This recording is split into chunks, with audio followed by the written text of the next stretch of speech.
I returned my no, wrong product. I returned my DJI Osmo Pocket 2 today. I just wasn't using it. Honestly, that's the short of it. The device has some cool features to it.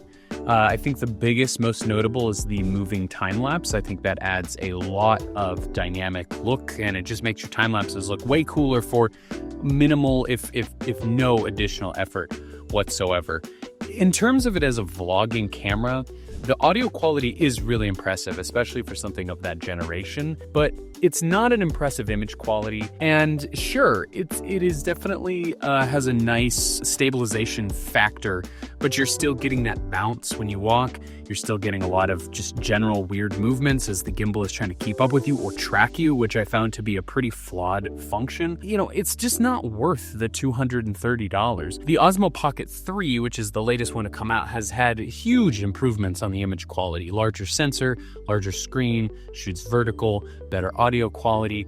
And I'm sure that those are huge benefits, because I could see if the camera quality was really dynamite on that thing, I could see it being used as more of a supplementary thing that I would take with me to have something small that I could get decent B-roll with. But again, I kind of find that I can do that on my phone. I have a steady enough hand if you shoot stuff in 120 frames a second, which is what the newest iPhones can do in 4K. The color representation is just better. DJI has some beautiful cameras. Their drone, everything that they pack into their gimbals always looks really good. But overall, it's just not worth the additional cost for an additional camera that you have to charge additionally. And it's not so good that it's replacing your big driver camera. If I want to do some real filming, I'm just going to bring a real camera. As of right now, it was a fun camera to play with. I had a lot of fun using it in Vegas and all that, but at the end of the day, about 2 or 3 days passed and I hadn't even charged it. And I was like, yeah, this is not worth it for me. It's not something that I see myself using. I have too many other cameras that can do enough of all of the things that the Pocket offers exclusively, yeah.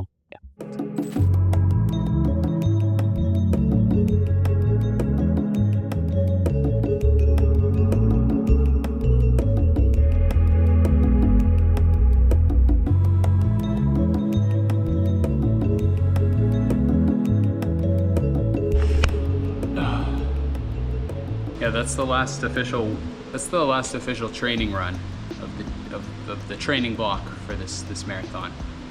And I feel good. I feel increasingly nervous.